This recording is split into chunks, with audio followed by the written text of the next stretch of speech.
menyakitimu. Jangan mendendam, jangan membalas kejahatannya,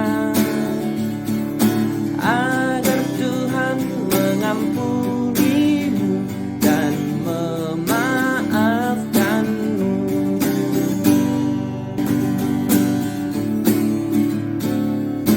Maafkanlah setiap orang yang menyakitimu.